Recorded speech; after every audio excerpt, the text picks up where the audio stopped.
आणि विधानसभा निवडणुकीच्या पार्श्वभूमीवर उद्या धुळ्यातल्या दोंडाईचा इथं केंद्रीय गृहमंत्री अमित शहा यांची सभा होणार आहे। या सभेची तयारी युद्धपातळीवर सुरू आहे।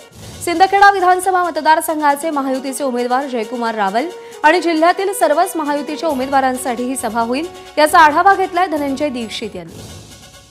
विधानसभा निवडणुकीच्या पार्श्वभूमीवरती आता शेवटचा आठवडा उरलेला आहे आणि असं असताना पंतप्रधान नरेंद्र मोदी यांची राज्यातील पहिली सभा झाल्यानंतर केंद्रीय गृहमंत्री अमित शहा यांची सभा देखील आता दोंडाईच्या मध्ये होणार आहे आणि या सभेची तयारी जी आहे ती आता युद्ध पातळीवर सध्या सुरू असल्याचं पाहायला मिळतंय।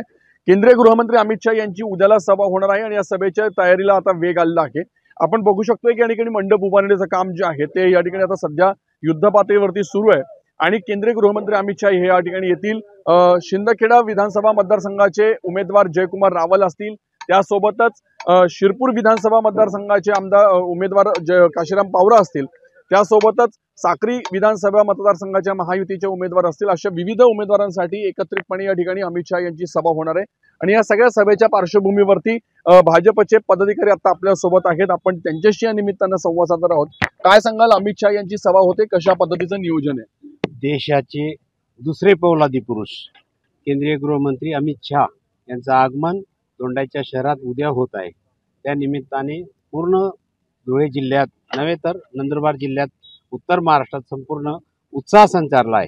किती नागरिक या ठिकाणी येतील, कशी बसण्याची व्यवस्था करण्यात आली आहे? किमान 25,000 लोकांची बसण्याची इथं व्यवस्था करण्यात आली आहे आणि जे अजून जास्तीचे आले तर तशी व्यवस्था त्यांची सपोर्टी आपण करणार आहोत। अमित शहा या सभेत नेमकं काय बोलतात, विरोधकांचा कसा समाचार घेतात आणि कुठला अजेंडा घेऊन मतदारांशी संवाद साधता हे देखील बघणं महत्त्वाचं असणार आहे। धनंजय दीक्षित, एबीपी माझा, दोंडाईच्या। एबीपी माझा, उघडा डोळे बघा नीट।